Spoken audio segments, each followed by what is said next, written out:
Hey, and welcome back. We got a big premiere for you guys today from the Premiere Collection. So this is going to be a Diamond Select Toys sponsored review. They sent us their new Fantastic Four Human Torch Premiere Collection statue. Obviously, it's huge. You can see just from the box here. Why don't we get right in and take a look at this box? Other than being so big, it's almost out of frame. The box just kind of showcases the character. It's the same image on all the sides here, with just a little bit of the character's history on the back, and then a little bit of who sculpted it. Basically, this one says it's 16 inches tall. It's going to be composed of resin, and this is a limited release to 3,000 pieces. But as I always say with these boxes, it's not about the box, it's about what's inside of them. These aren't really meant to debut much. I do kind of like the font they went here with the Fantastic Four. Kind of gives off this like 60s comic vibe, so I appreciate that. And of course, they got this nice flame look on the Human Torch logo, which really, I think, elevates it and gives it sort of a retro feel. But like I said, not about the box, so why don't we get to what's inside the box? And we'll make this one an unboxing today as well. These are very easy to open, so I'm not worried about struggling with them. No tape on the top here, and this one has its card right on top. Now, they always have this nice certificate of authenticity, and this one is 586 of 3,000. So you get a nice image of the character and then the handwritten number on there. It's also going to be on the statue, so we'll look for that in a minute as well. I find that these are easier to open if you just take it and, well, I guess open it from the bottom or flip it upside down, so you don't have to really struggle with the styrofoam insert. It shouldn't pop open because these things are generally sealed, so you don't have to worry about it falling out. So I'll just do that, so that way you don't have to struggle. And then of course we have the tape here on the styrofoam, which I find is easy. I always leave one side intact so it kind of opens on like a hinge. So if you're looking to store this, if you ever have to move or you want to rotate out your statues because you only have so much shelf space, I think it's good to keep at least the styrofoam insert, so that way you don't have to worry about this thing getting damaged in transit. So there we go. We're open on three sides, and we'll flip it over on one here so it doesn't pop out. And then it's gonna pull a little bit. Maybe I should have opened it a little more. Usually I get that hinge to work, but sometimes if it's got some components, they might stick. So you might want to go just straight out. So, okay, so here we go. Yeah, there's a couple pieces in this one, so that's not going to work. My strategy will not work this time. So, okay, so here we go. We got the base, which has the flame effect and is extremely heavy. I'm going to say this is probably around 5 to 10 pounds just for the base. And then there's that number 0586 on the bottom. So they always have that consistent there. This is, it's pretty tight. It's not rotating or anything. So this is exactly in place where it's supposed to be. So I'll put the base down here. And then we got the character himself. This is a technique I've seen them do with a lot of larger statues and with a lot of statues that have fragile components, so that way it doesn't break in shipping, which is good. I've had some previous ones have arrived broken when they have like a element like an arm or something that can snap off, but they have these little metallic pegs at the bottom. I don't know if these are aluminum or steel or what, but they tend to work pretty well. I think he goes in like this. Let's see if I can see the peg holes. Yep, they're right there. I think he goes in like that. Based on the image here on the box, I'm pretty sure it's like this. This is pretty tall. I hope you guys can see this, and this is not cut out of frame. But he is pretty statuesque, pretty tall.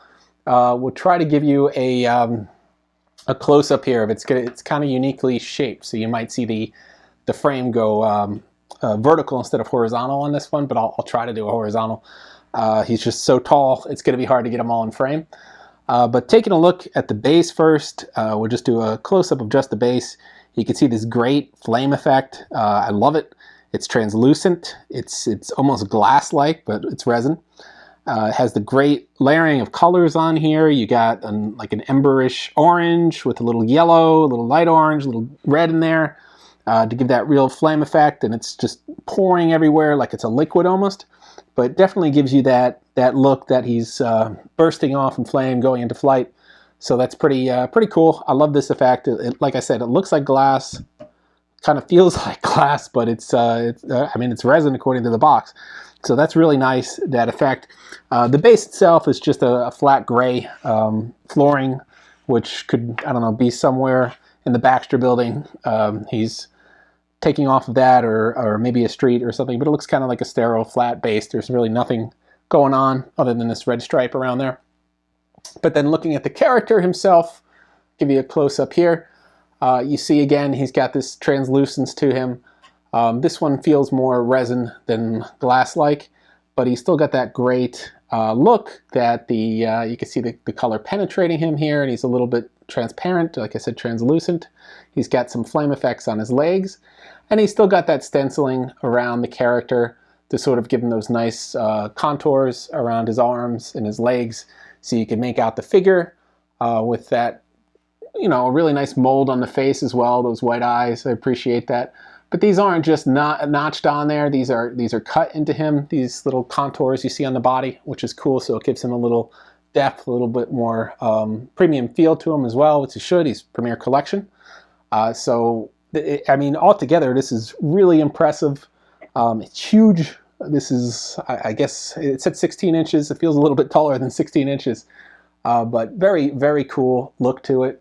I love the pose here where he's taking off and kind of surveying the area. So very neat look to him. Great design, great just the engineering. I'm always impressed with the bases on these. I know I showed you guys the Bishop statue, and I was just blown away by the Sentinel hand more than I was with the Bishop statue. Again, this is a great base. I mean, they really captured this fire look to it, and it's, despite the fact that it gets kind of thin here, it's not fragile. It's very sturdy. Not worried about the snapping or anything unless I dropped it on a hard floor, but this is a very sturdy construction.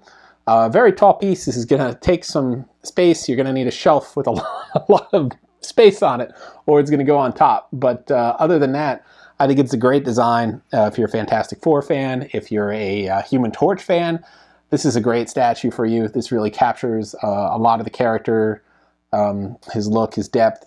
I don't know if you could, let's see if we could turn it around and still get it to fit. No, it only really fits in here one way. So you really only get him in this one way. So there's no mistaking how he goes in here, which is another great feature as well. But I mean, he just looks great. I'm really, again, blown away by this base, this figure, really great look on him. And he stands out, and just as I would expect any Premier Collection statue to stand out, where he has this just great dynamic look to him, great structure, and really great coloring. And the getting that translucence is tough, particularly with the resin, and I think they really pulled it off here. You can just see that the coloring emulate through him, and if you got, it's a shame that the base itself isn't more translucent, because like I've shown you with that Aang statue, when you get a light underneath, it really helps it just pick up and glow. And this is attached to this base, and this base is solid, so you're not going to get a light underneath it. But I'm sure that that light source would carry through the character and make it pop. You could probably get something from behind and get a light in there, and maybe to magnify around, I'm not sure. But just like it when that's an option. They've done that with some of their gallery diorama pieces. I think the Godzilla one you could do that with too. It's not an intention of the engineering, but it's just something cool you could do when they have a translucent base, is throw a light underneath it, let the light collect in the character. So this guy is definitely really awesome. He's out right now. He's about 170, 160, depending on what site you get him on. We'll have a code for you in the link. It's an automatic code. You just click on a link, it'll take you right to Entertainment Earth. You get him for 10% off and free shipping. So not a bad deal if you want to pick this guy up right now. So yeah, that is it for our look at this Premier Collection Human Torch. We try to do a Premier Collection every couple months just to show you what's out there. We did Cyclops, we did Bishop. Those are just recent ones. We've done other ones in the past. They weren't video reviews, so you can go on our site if you ever want to see other reviews we've done and our photography reviews. Just click on reviews and click whatever licensor you desire, and you can see everything we've done in there. There'll be links to previous articles and videos in there. So this guy will be in there too. I'll add this one up on updated the links there. So you can check that out. You can check other ones out. We'll have a link to purchase him. We'll have a link to Diamond Select so you can see what's available right now. Tune back. We'll have more Diamond Select products for you guys to check out, including some new awesome selects that are coming up. And we'll also be having a new video series launching this week as well. So check that one out. It's a little bit different, not a standard review. So that's all for this time. Like, subscribe, and follow, and we will see you guys next time.